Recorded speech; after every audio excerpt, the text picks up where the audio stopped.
আসসালামু আলাইকুম। আমি মিতু রাজশাহী থেকে বলছি।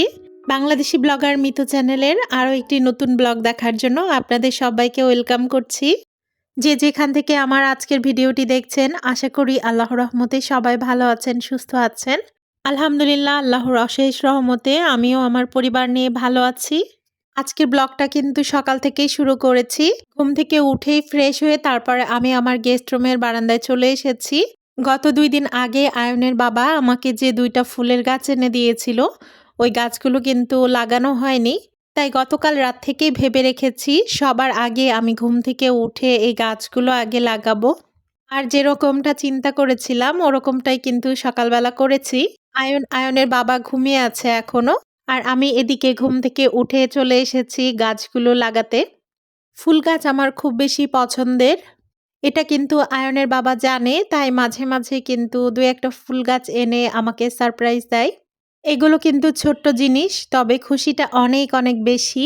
গাছগুলো লাগানো হয়ে গেছে আর আমি গাছ লাগানোর জন্য এক্সট্রা কোনো টব কিনিনি। আমার বাসায় রঙের বালতি ছিল, ওগুলোতেই গাছগুলো বসিয়ে দিয়েছি। আর বালতিগুলো বারান্দায় অনেকদিন পড়ে থাকার কারণে একটু ধুলা ময়লা জমেছে, একসময় আমি এটা পরিষ্কার করে নিব। আর এই তো দেখতে পাচ্ছেন ফুলগুলো কত সুন্দর লাগছে। গাছগুলো লাগানোর পরে আমার বারান্দার লুকটাই চেঞ্জ হয়ে গেছে। আপনাদেরও একটু দেখিয়ে দিলাম বারান্দার নতুন লুক। আমার গেস্ট রুমের এই বারান্দাটা আমার ভালো লাগার আরও একটা জায়গা। আমি যেহেতু বারান্দায় এসেছি তাই ভাবলাম যে মাছগুলোকে খাবার দিয়েই দিই। যদিও সকালবেলা একবার মাছকে খাবার দেওয়া হয়। তো যাই হোক, আমি বারান্দা থেকে এসে তারপর কিন্তু আমার নাস্তা রেডি করে নিচ্ছি। আমাকে ওষুধ খেতে হবে, তাই আমি নাস্তা খেয়ে তারপর ওষুধ খাবো। আজকের নাস্তাটাও কিন্তু আমি ব্রেড দিয়েই করব, তবে একটু অন্যরকমভাবে। ভিডিওর এই পর্যায়ে এসেও যারা আমার সাথে রয়েছেন তবে একটা লাইক দিতে ভুলে গেছেন।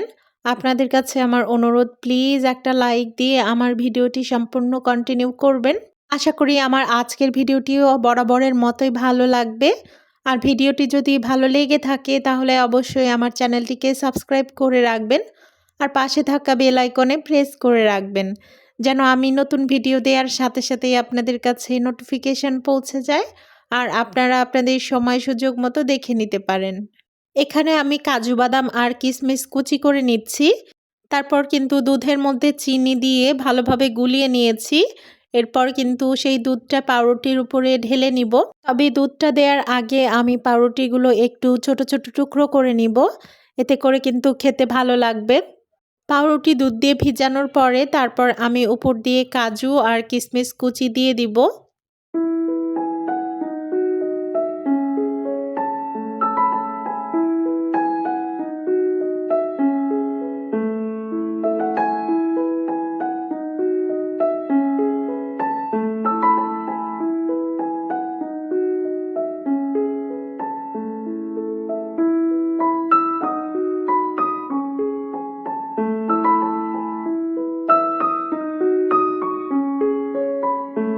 এর মধ্যেই কিন্তু আমি সকালের নাস্তাটা খেয়ে নিয়েছি, তারপরে আবারও কাজে লেগে পড়েছি।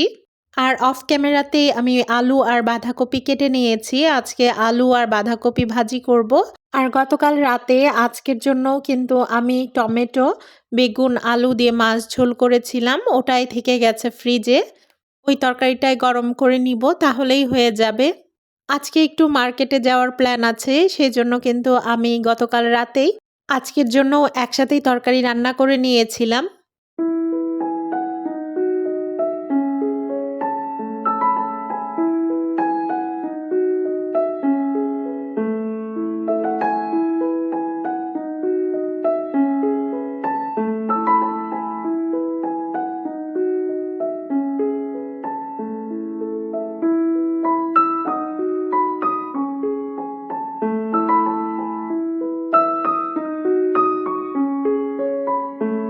এখানে আমি বাঁধাকপি সেদ্ধ করতে দিয়ে দিয়েছি, সেদ্ধ হয়ে গেলেই বাগার দিব।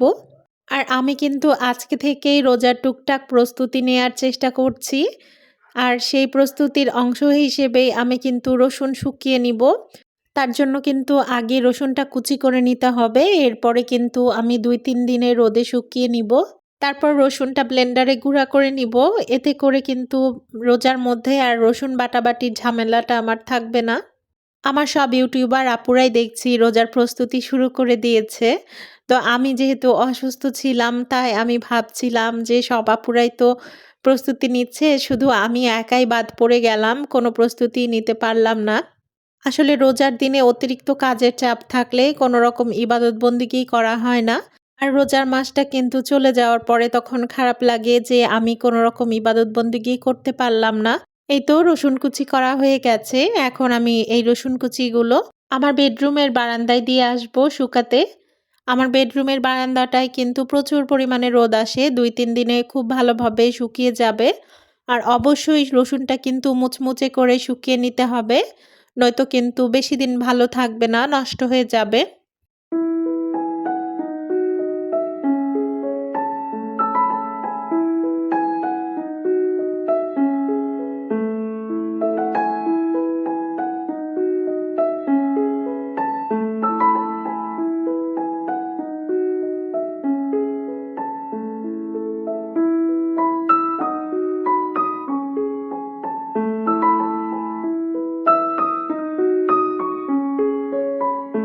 আমি কিন্তু এর মধ্যেই বাঁধাকপিটা বাগার দিয়ে দিচ্ছি। এখন ভালোভাবে নেড়ে, নেড়ে ভাজা করে নিচ্ছি। বাঁধাকপি ভাজিটা খেতে কিন্তু ভালোই লাগে, তবে আয়নের জন্য তেমন একটা খাওয়া হয় না। আয়ন তো বাঁধাকপি ভাজি তেমন একটা পছন্দ করে না। আর এই তো রোজার প্রস্তুতি হিসেবে আমি আমার ব্লেন্ডারটা পরিষ্কার করে নিচ্ছি। ব্লেন্ডারটা অনেকটাই ময়লা হয়ে গেছে, ক্যামেরায় ওইরকমভাবে বোঝা যাচ্ছে না। যেহেতু এটা কিচেনে থাকে তাই একটু তেল চিটচিটে ভাব হয়েছে। আবার মসলা করার সময় অনেক সময় মসলা পড়ে যায়, তখন কিন্তু একটা দাগ হয়ে গেছে। তো এইভাবে ব্রাশ দিয়ে সাবান দিয়ে পরিষ্কার করলে কিন্তু ব্লেন্ডারের ক্ষতিও হয় না, আবার ব্লেন্ডারটা সুন্দরভাবে পরিষ্কারও হয়ে যায়। রোজার দিনে তো সবসময় ব্লেন্ডারটা লাগেই, যেমন জুস বানানো, মসলা করা এগুলো ক্ষেত্রে। তাই রোজা আসার আগে কিন্তু আমি ব্লেন্ডারটাও পরিষ্কার করে ফেলি আমার বাসা বাড়ির কিচেন এগুলোর সাথে। আজকে কিন্তু অন্যান্য দিনের তুলনায় অনেকটা সুস্থ বোধ করছি। আর আমি সুস্থ থাকলে কিন্তু আমার সবসময় কাজ করতে ইচ্ছে করে, এটা নয়তো ওটা করতেই থাকি। আর এই তো দেখতেই পাচ্ছেন ব্লেন্ডারটা একদম ঝকঝকে চকচকে হয়ে গেছে।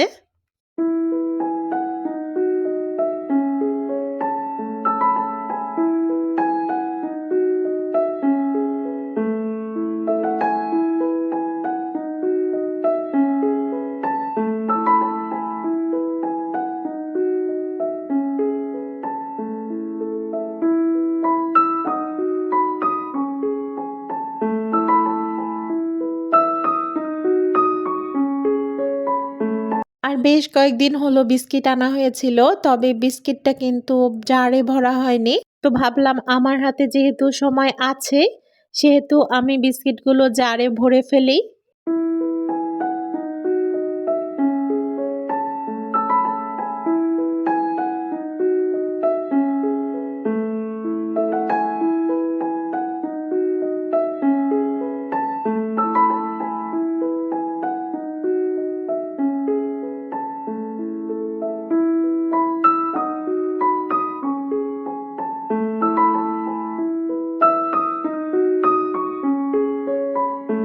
বিস্কিটগুলো জারে ভরার পরে আমি জারটা যেখানে রাখি সে নির্দিষ্ট স্থানে জারটা রেখে দিচ্ছি। আর এই তো আমি যে লাড্ডু আনিয়েছিলাম সেদিন রাতে, ওইগুলো কিন্তু কিছু থেকে গেছে। ওখান থেকে কিন্তু একটা খেয়ে নিব। কাজের ফাঁকে ফাঁকে অনেক সময় মিষ্টি জিনিস খেলে দেখা যাচ্ছে কাজের এনার্জিটা অনেকটাই বেড়ে যায়। আর এই তো একটা লাড্ডু খাওয়া শেষে আমি কিন্তু বক্সের মুখটা বন্ধ করে আবারও উঠিয়ে রেখে দিচ্ছি। আর আমি রেগুলার যে বক্সটাতে চাল রাখি ওই বক্সটাতে কিন্তু চাল শেষ হয়ে গেছে। তাই আমি এই বড় বালতিটা থেকে আবারও বক্সে চাল রিফিল করে নিব। সবসময় নিচু হয়ে এই বালতি থেকে চাল নিয়ে রান্না করতে ইচ্ছে করে না। তাই আমি টেবিলের উপরে এরকম একটা বক্স রেখেছি, যার মধ্যে আমি অল্প পরিমাণে চাল রাখি। ওটা থেকে নিয়েই কিন্তু প্রতিদিন রান্না করি। আবার যখন শেষ হয়ে যায় তখন রিফিল করে নিই। ভিডিওর এই পর্যায়ে এসে আপনাদের কাছে অনুরোধ করছি, আমার চ্যানেলটাকে আরও সামনে এগিয়ে নিয়ে যেতে লাইক, কমেন্ট, শেয়ার এবং সাবস্ক্রাইব করতে ভুলবেন না। আপনার একটা লাইক, কমেন্ট, শেয়ার কিন্তু আমার জন্য খুবই গুরুত্বপূর্ণ। আপনার একটা লাইক, কমেন্ট, শেয়ার আমার ভিডিওটি আরও অনেকের কাছে পৌঁছে দিতে সাহায্য করবে। ইদানিং কিন্তু আমার ভিডিওগুলোতে একদমই ভিউ হচ্ছে না। আপনারাই পারেন আমার চ্যানেলটাকে এগিয়ে নিয়ে যেতে। আজকে এখানেই বিদায় নিয়ে নিচ্ছি। আল্লাহ হাফেজ।